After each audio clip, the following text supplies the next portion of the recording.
Selamat datang di Universitas Islam Negeri Syekh Ali Hasan Ahmad At-Dari Padang Sidimpuan.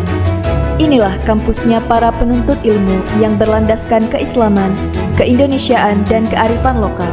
Lebih dikenal dengan sebutan Theo-Antropo-Ekosentris, Al-Ilahiyah, Al-Insaniyah, Al-Kauniyah, dengan moto cerdas berintegritas.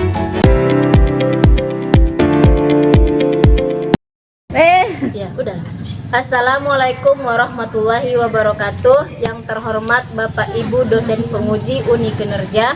Perkenalkan, saya Erianti Capa, guru pendidikan agama Islam di SMP Negeri 2 Bandar Kalipah, Kecamatan Bandar Kalipah, Kabupaten Serdang Bedagai.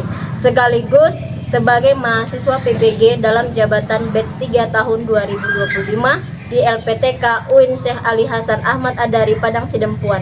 Hari ini Selasa 7 Oktober 2025, saya akan melakukan praktik pembelajaran untuk uji kinerja PPG dalam jabatan batch 3 tahun 2025 pada siswa kelas 9 dengan materi meyakini hari akhir dengan mawas diri. Demikian, Assalamualaikum warahmatullahi wabarakatuh. Assalamualaikum.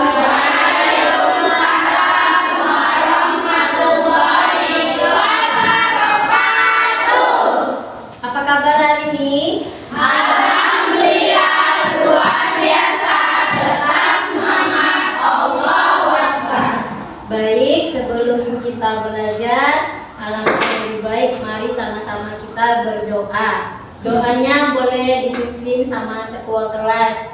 Kepada Rania, pimpin doanya.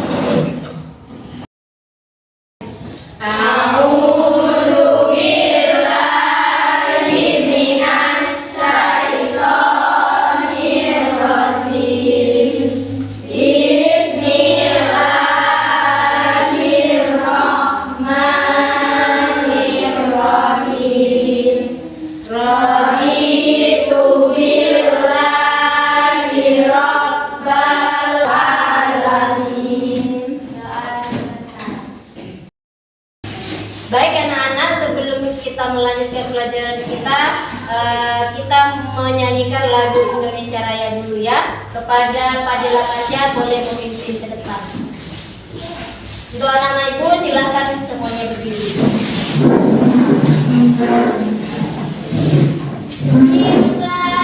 Indonesia Raya, Indonesia 1, 2, 3 ya.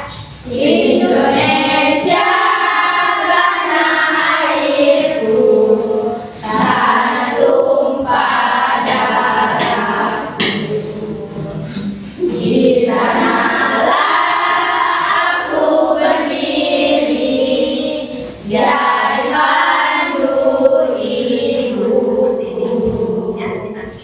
Indonesia kebangsaanku, bangsa dan tanah airku, marilah kita berseru, Indonesia bersatu.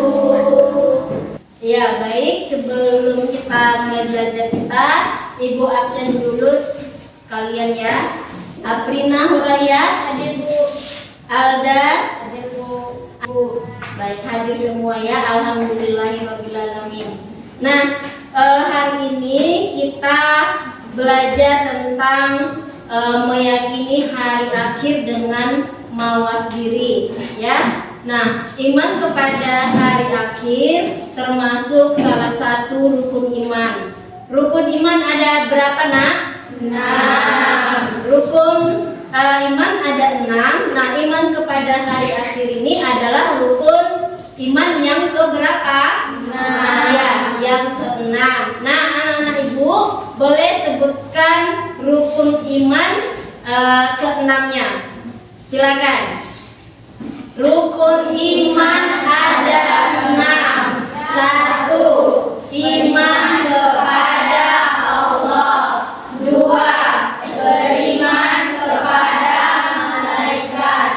Oke, terima kasih. Baik, selanjutnya sebelum kita bahas apa itu pengertian iman kepada hari akhir, Ibu sampaikan dulu tujuan pembelajaran kita pada bab ini. Yang pertama yaitu menjelaskan pengertian iman kepada hari akhir, kemudian menyebutkan dalil Al-Quran dan hadis tentang hari akhir, mendeskripsikan peristiwa-peristiwa yang akan terjadi di hari akhir, menjelaskan hikmah beriman kepada hari akhir, dan menunjukkan sikap mawas diri dengan memperbanyak amal kebaikan. Itulah tujuan pembelajaran kita untuk bab ini. Nah, sebelumnya Ibu akan coba tanya kalian, apakah kalian pernah mendengar hari kiamat? Benar. Apa yang kalian bayangkan jika kiamat itu terjadi? Ya, dunia ini akan hancur. Nah, sebelum itu boleh kita lihat dulu peristiwa kiamat ya. Peristiwa kiamat di YouTube boleh kita lihat dulu kiamat ya. Bagaimana gambaran kiamat terjadi. Nah, boleh kita tonton ini sebentar untuk sebagai gambaran pelajaran kita ya. Ini dia.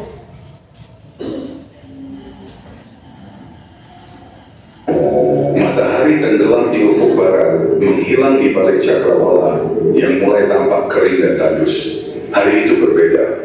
Langit yang biasanya cerah berubah menjadi abu-abu, seolah-olah menanggung beban berat yang tak terkatakan. Di sudut-sudut desa, suara burung yang biasanya ramai berkicau perlahan menghilang. Itulah dia tayangan singkat tentang peristiwa kiamat ya. Baik, selanjutnya kita akan lanjutkan pengertian iman kepada hari akhir ya. Nah, yang pertama kita ketahui dulu apa itu pengertian iman kepada hari akhir ya. Pengertian iman kepada hari akhir yaitu meyakini dengan penuh keyakinan akan pasti terjadinya hari kiamat sebagai hari akhir dari kehidupan dunia dan awal kehidupan abadi di akhirat yang kekal. Nah, itu dia. Nah, kemudian dalil-dalil Al-Quran tentang hari akhir yaitu ada Quran surah Al-Hajj ayat 7, kemudian Quran surah Al-Qari'ah, dan hadis tentang hari kiamat. Nah, boleh kita lihat dulu Quran surah Al-Hajj. Ini dia ya. Nah, anak-anak ibu, mari kita sama-sama baca Quran surah Al-Hajj ayat 7. Sama-sama, 1, 2, 3 ya. A'udzu billahi minasyaitonir rajim. Bismillahirrahmanirrahim. Wa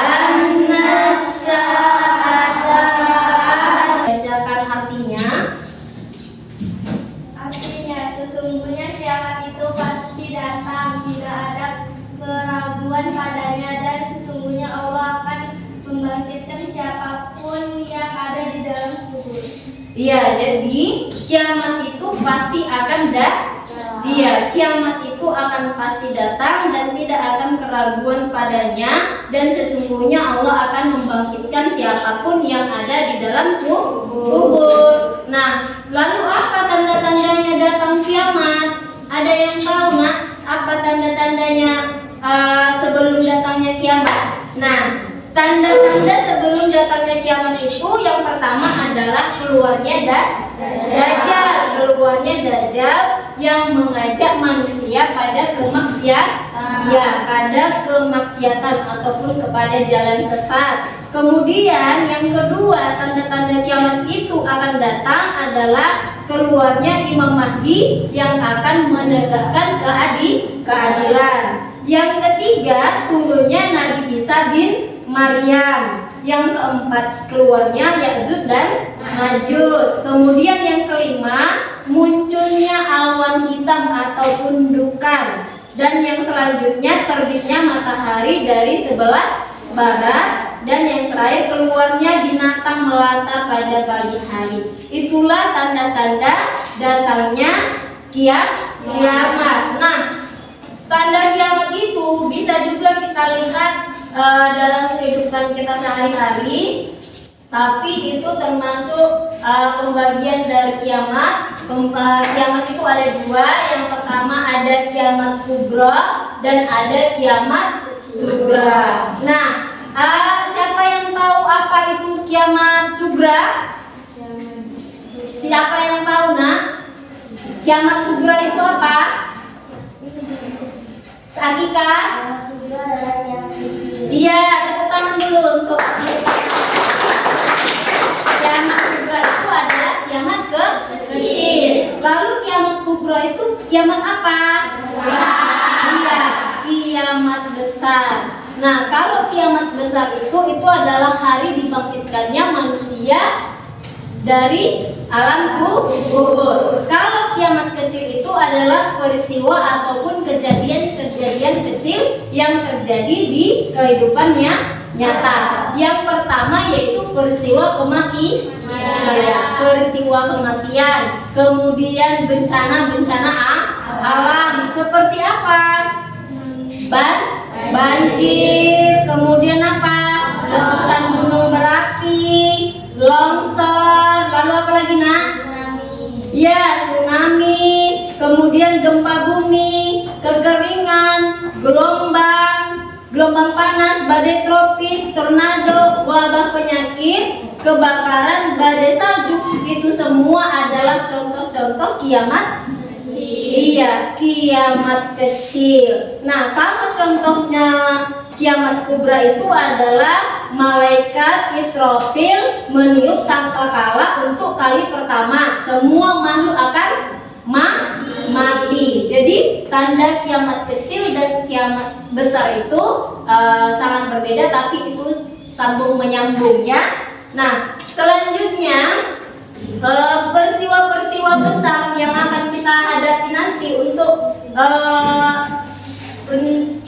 hari akhir ini yaitu tiupan sangkakala, hancurnya alam semesta, kemudian kebangkitan manusia yang sudah mati, kemudian hisab dan surga dan neraka. Hisab itu artinya hari pembalasan. Nah, untuk selanjutnya ibu akan bagi 4 kelompok. 4 kelompok akan membahas tentang hari akhir ini ya. Nah, ini tadi sebelum kita lanjutkan. Sebelum itu ibu bagi dulu 4 kelompok ya. Boleh bergabung 4 kelompok, berarti kelompok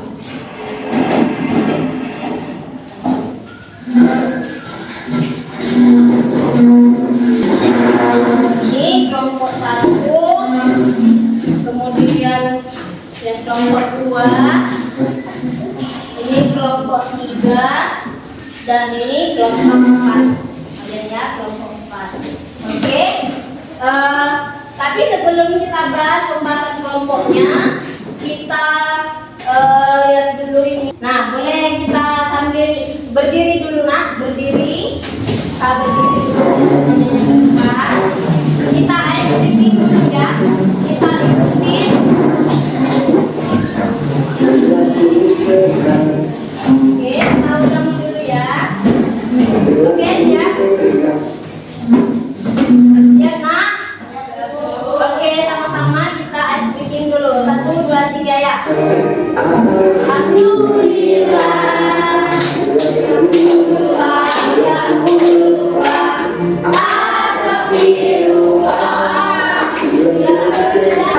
Oke, terima kasih. Silakan duduk kembali. Nah, sekarang nak tugasnya yaitu kelompok 1 membahas tentang pengertian dan dalil akhir. Kelompok 2 peristiwa besar di hari kiamat. Kemudian yang kelompok 3 hikmah beriman kepada hari akhir. Dan yang kelompok 4 sikap mawas diri menghadapi hari akhir. Nah, masing-masing kelompok membuat mind map ataupun poster singkat. Kemudian hasil kerjanya nanti presentasikan di depan kelas. Oke, bisa nak? Bisa. Bisa nak? Bisa. Oke, yang pertama kelompok 1 maju ke depan untuk mempresentasikan hasil kelompoknya. Kami dari kelompok 1 ingin mempresentasikan hasil tugas semesta serta hari dibangkitkannya manusia untuk diadili di hadapan Allah Subhanahu wa taala. Ya, tepuk tangan untuk kelompok 1. Jadi jawaban kita sudah benar. Silakan duduk. Selanjutnya kelompok 2. Assalamualaikum warahmatullahi wabarakatuh. Waalaikumsalam warahmatullahi wabarakatuh. Kami akan menjelaskan tentang peristiwa besar di hari kiamat. Pertamanya, munculnya tiupan sangkakala.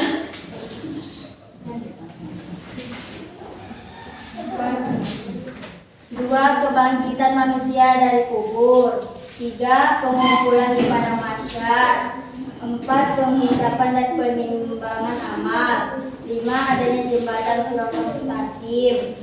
6, pemberian balasan surga atau neraka. Ya, tepuk tangan untuk kelompok 2. Ya. Ada macam-macam kiamat tadi sudah, kiamat sugra dan kiamat kubra. Sedangkan sekarang kiamat sugra itu adalah kiamat kecil, yaitu kematian individu, musibah dan bencana, kemudian kemunduran moral. Kemudian peristiwa kiamat kubra ataupun kiamat terbesar, yaitu yang pertama tiupan sangkakala. Nah, tiupan sangkakala itu yaitu malaikat Israfil meniup sangkakala yang menghancurkan seluruh alam semesta dan membuat semua makhluk mati seketika. Iya, jadi kita ini bakalan mati. Kita ini bakalan mati ketika terjadi hari kiamat, ya. Nah, yang kedua, tanda-tanda besar. Munculnya Imam Mahdi, kemunculan Dajjal, kemudian turunnya Nabi Isa alaihissalam, dan keluarnya Yazid dan Ma'juj. Kemudian yang ketiga, matahari terbit dari barat. Fenomena luar biasa sebagai tanda akhir zaman yang menunjukkan dekatnya hari pembalasan, yaitu nanti di padang mahsyar.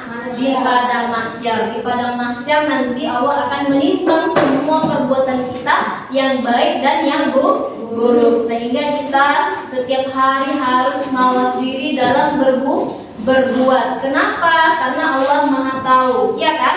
Allah Maha Tahu tentang semua perbuatan kita, dan malaikat yang mencatat amal buruk dan amal baik. Anak-anak ibu, malaikat apa yang mencatat amal baik? Malaikat apa yang mencatat amal baik kita? Malaikat Raqib. Yang mencatat amal buruk kita adalah malaikat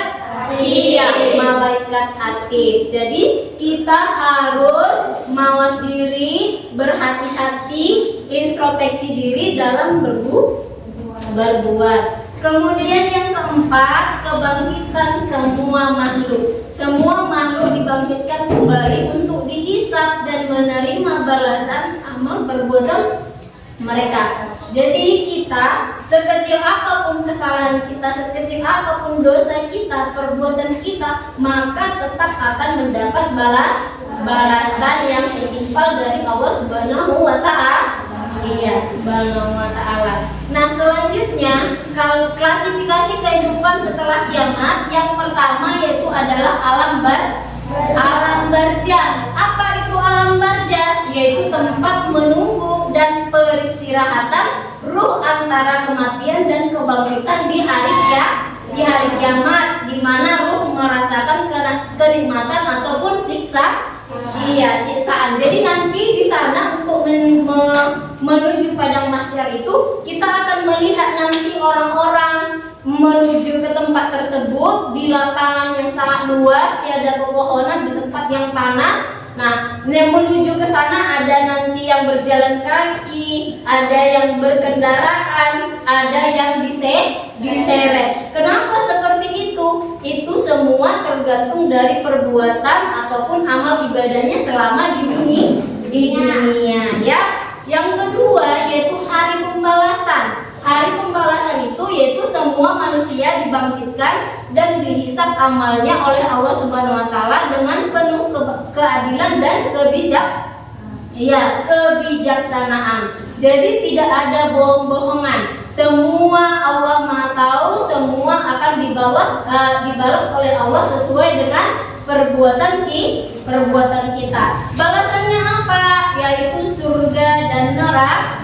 Ya, balasan dari perbuatan kita itu adalah surga dan neraka. Jadi, kalau selama kita hidup lebih banyak amal ibadat kita ataupun semua amal-amal soleh kita lebih banyak ditimbang oleh dosa kita, mungkin kita akan ditempatkan nanti di surganya Allah.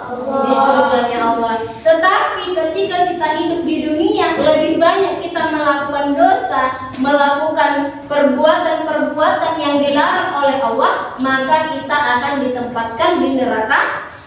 Dia di nerakanya Allah. Masalah di neraka mana hanya Allah yang tahu. Iya, wallahu a'lam, hanya Allah yang tahu ya.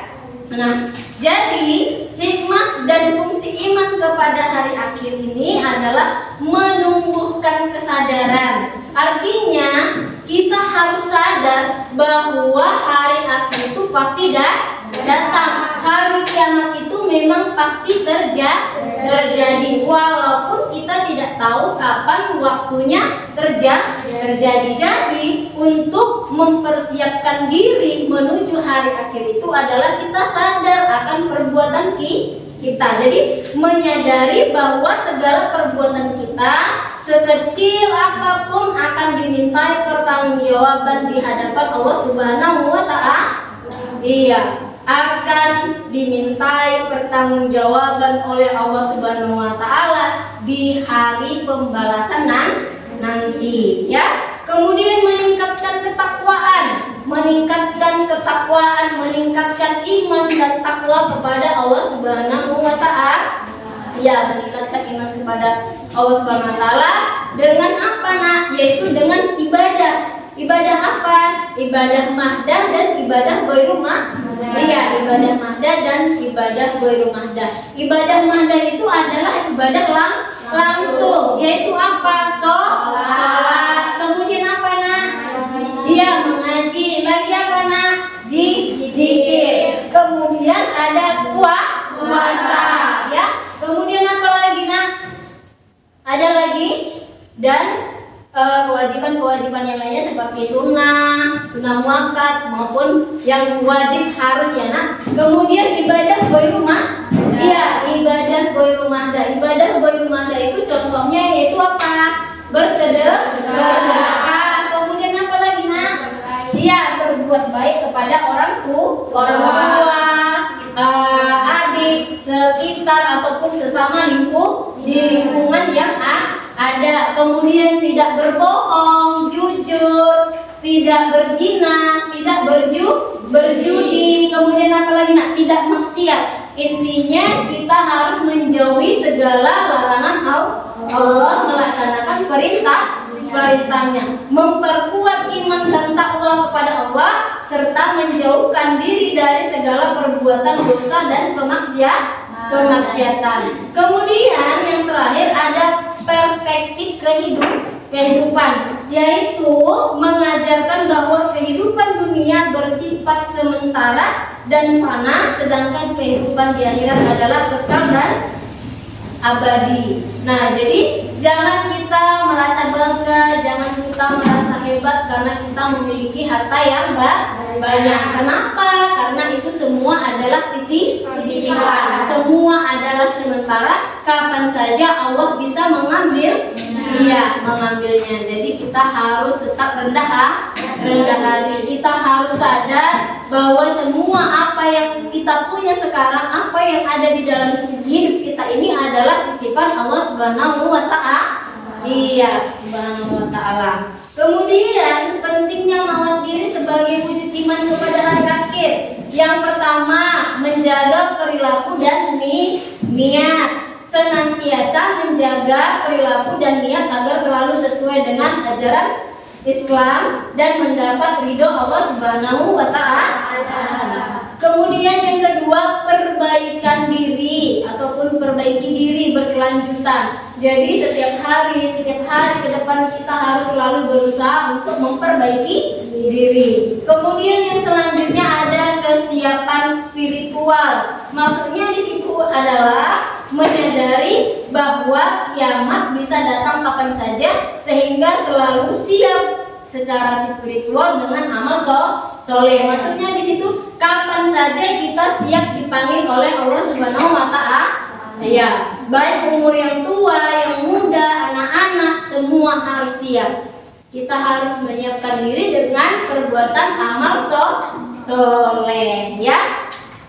Nah, kemudian contoh perilaku mawas diri dalam kehidupan sehari-hari yaitu menjaga lisan dan perbuatan. Kemudian konsisten dalam ibadah. Siapa tadi pagi sholat subuh, nak?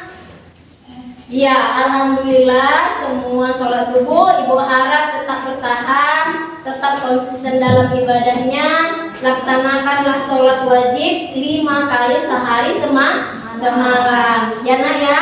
Nah, kemudian berbuat kebaikan. Jangan lupa berbuat kebaikan. Sekecil apapun kebaikan yang kita buat akan tetap mendapat balasan dari Allah Subhanahu wa Ta'ala.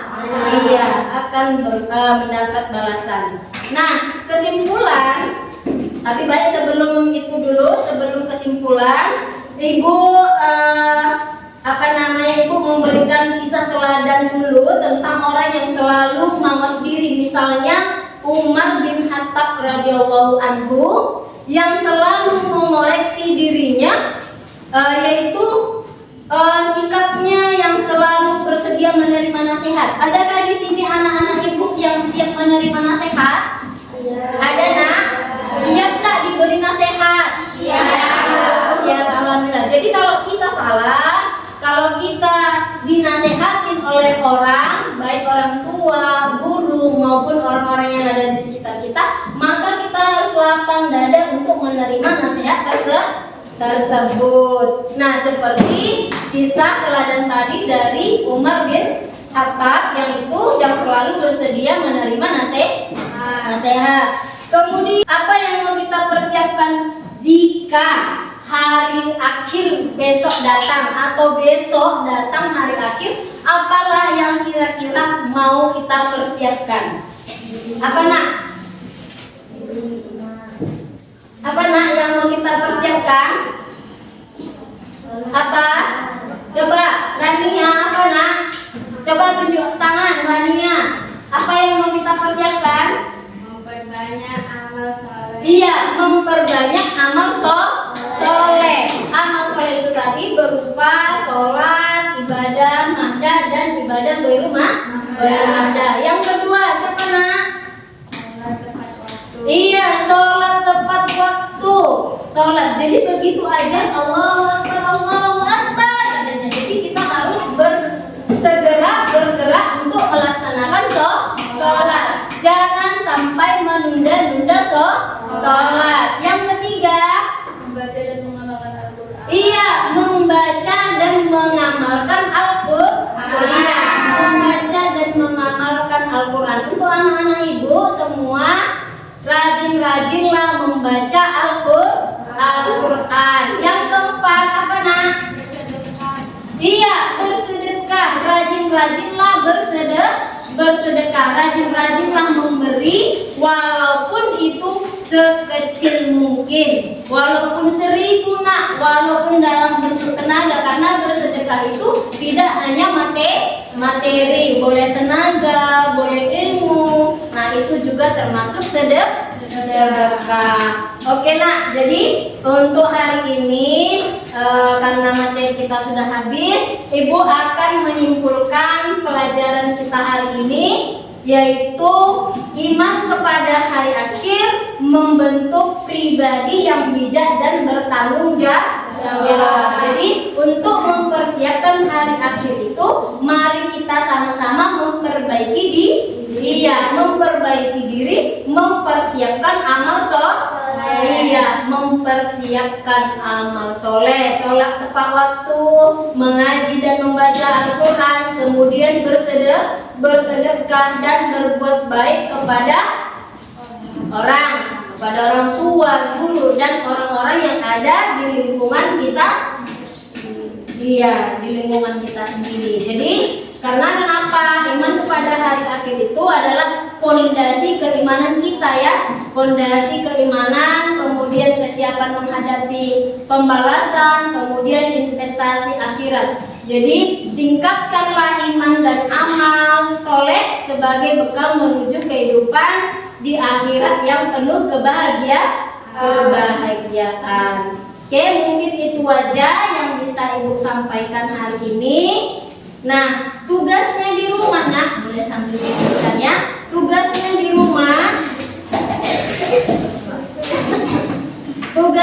rumah nanti, nak, tuliskan 3 amal soleh. Tuliskan 3 amal soleh yang akan dilakukan minggu ini. Tuliskan 3 amal soleh yang akan dilakukan minggu ini sebagai wujud mawas diri. Jadi itu tugasnya. Minggu depan kita lanjutkan. Minggu depan akan Ibu periksa, kerjakan di rumah. Baik, sebelum tutup, mari kita tutup dengan doa Allahumma arhamna, ya. Baik semuanya, mari kita tutup pelajaran kita itu dengan Allahumma arhamna, ya. Baik, 1, 2, 3 ya. Allahumma arhamna bil Qur'an waj'alhu lana imaman wa nuran wa hudan wa rahmah. Allahumma zakkirna minhum ma nasina wa alimna minhum ma jasina wa rzuqna tilawatahu ana al-laili wa adrah wan nahar waj'alhu lana hujjatan ya rabbal alamin. Baik, demikian pertemuan kita hari ini. Ibu tutup dengan walhamdulillahirabbil alamin. Assalamualaikum warahmatullahi wabarakatuh.